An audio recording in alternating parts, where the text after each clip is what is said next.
Assalamualaikum and good morning, dear students. I hope you are fine. Welcome to your science class, and I'm your science teacher, Mr. Dazamurth. Students, in our previous lecture, we discussed about different diseases which are caused by microorganisms like viruses, bacteria, fungi, and some other microorganisms. They cause different diseases in plants, animals, and in human beings. So today we will discuss about the treatment of diseases, cure of diseases, and prevention from diseases. That how we can prevent these diseases to occur, and if these diseases are caused, these diseases are developed, so how we can treat them.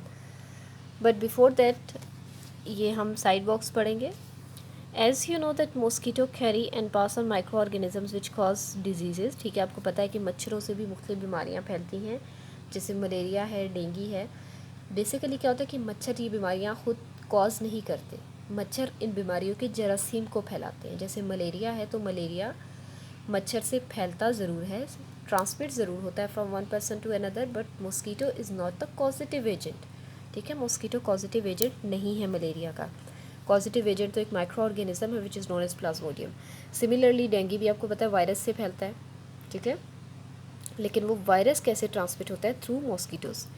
Mosquitoes carry and pass on microorganisms which cause diseases. The female Anopheles mosquito transmits the microorganism that cause malaria, while the Aedes mosquito transmit viruses that cause dengue and yellow fever. It is therefore very important to keep environment free of mosquitoes. ठीक है, इसलिए बहुत ज़रूरी है कि आपके आसपास का माहौल साफ़ हो, मच्छरों से फ्री हो, मॉस्किटो फ्री हो, ताकि ये बीमारी फैलाने वाला जरासीम एक इंसान से दूसरे में पास ना हो सके. Come towards the topic treatment, cure and prevention. A healthy body can fight many diseases. ठीक है, अगर आपकी बॉडी हेल्दी है तो बहुत सारी बीमारियों से लड़ सकती है. Germs are present all around us. ठीक है, समटाइम्स क्या होता है, बल्कि most of the time we are actually inhaling the germ, we are breathing in polluted air. So बहुत सारे जर्म्स हमारी बॉडी में जा रहे होते हैं. तो ऐसा नहीं होता कि हर दफ़ा जर्म्स हमारी बॉडी के अंदर जाए और हम बीमार पड़ जाए. ठीक है, नहीं, बाज़ों का तो हमें पता भी नहीं चलता. रीज़न क्या है? We have immune system in our body जो कि इन जर्म्स के साथ फाइट करता है. जब भी कोई जर्म हमारी बॉडी में एंटर होता है तो हमारे ब्लड के वाइट ब्लड सेल्स जो होते हैं वो एक्टिव हो जाते हैं, वो इन जर्म्स के साथ फाइट करते हैं और इनको किल कर देते हैं या इनको बॉडी से बाहर निकाल देते हैं. ठीक है, हम बीमार तभी पड़ते हैं जब हमारा इम्यून सिस्टम वीक होता है और इम्यून सिस्टम जर्म्स के साथ फाइट नहीं कर सकता.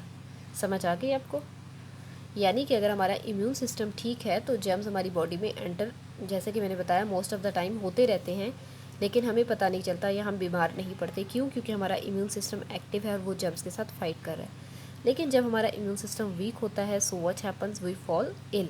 कोई भी जर्म एंटर होता है तो वो आसानी से हमें बीमार कर सकता है. इसीलिए कहते हैं कि हेल्दी बॉडी जो होती है वो बहुत सारी बीमारियों से लड़ सकती है. Medicine can be use to treat disease and even prevent some of them. ठीक है, अब अगर बीमारी हो गई है तो उसको ट्रीट करने के लिए डिफरेंट मेडिसिन यूज़ की जाती हैं, या समटाइम्स बीमारी को रोकने के लिए भी मुख्तलिफ दवाइयाँ इस्तेमाल की जा सकती हैं.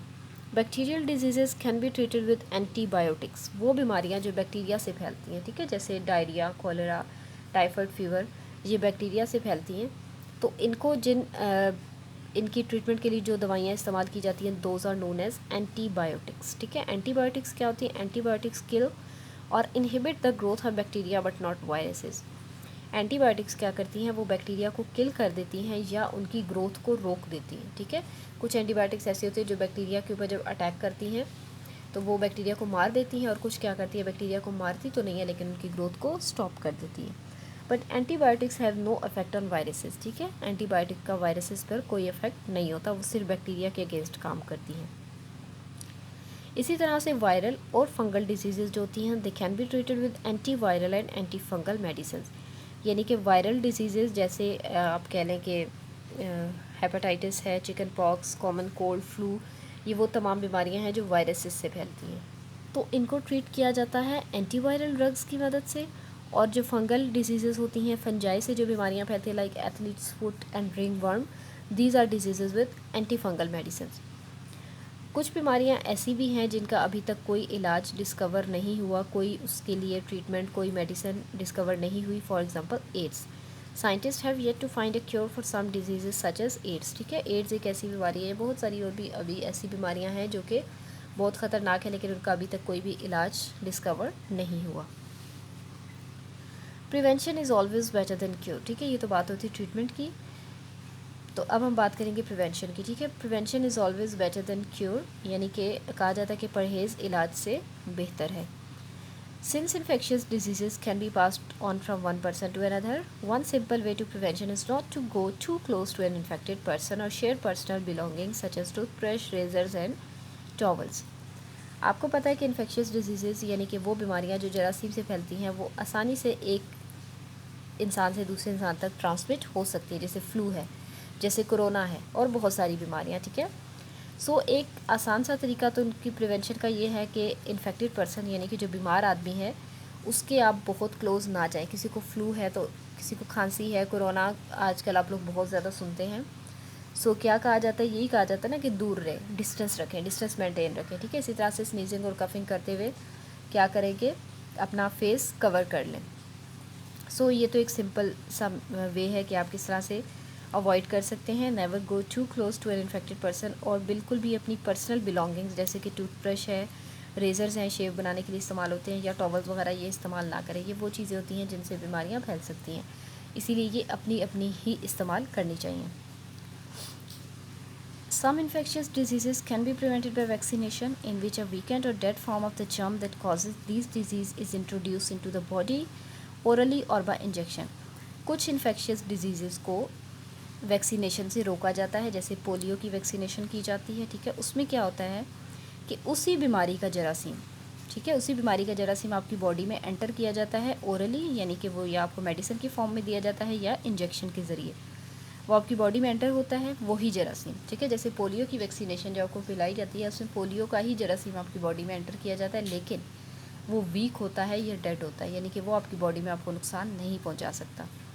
पर्पज़ उसका क्या होता है कि जैसे ही वो आपकी बॉडी में एंटर होता है, वाइट ब्लड सेल्स या इम्यून सिस्टम क्या करते हैं, उसको आइडेंटिफाई कर लेते हैं कि ये एक फॉरेन पार्टिकल है, ये नुकसान पहुंचाने की नीयत से हमारी बॉडी में आया, ठीक है।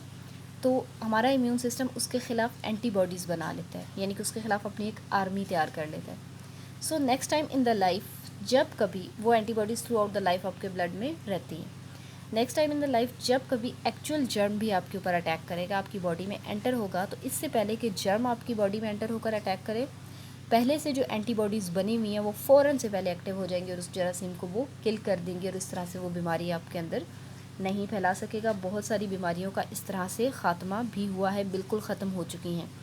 इवन पोलियो दुनिया के बहुत सारे ममालिक में बिल्कुल ख़त्म हो चुका है। बहुत कम 1 या 2 कंट्रीज़ हैं जहाँ पर पोलियो अभी भी मौजूद है, क्योंकि प्रॉपर वैक्सीनेशन नहीं की जाती, वरना पोलियो ख़त्म हो चुका है, ठीक है।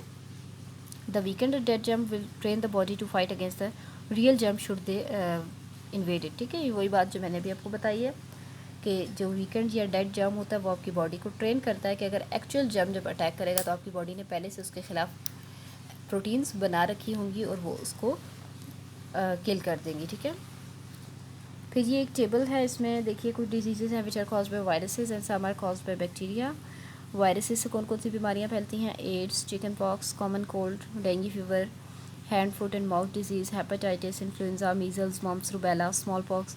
इसी तरह से बैक्टीरियल डिजीज़ेज़ हैं, cholera, gum diseases, pneumonia, TB, typhoid fever and whooping cough. So I think that's enough for today. Thank you so much. अल्लाह हाफिज़।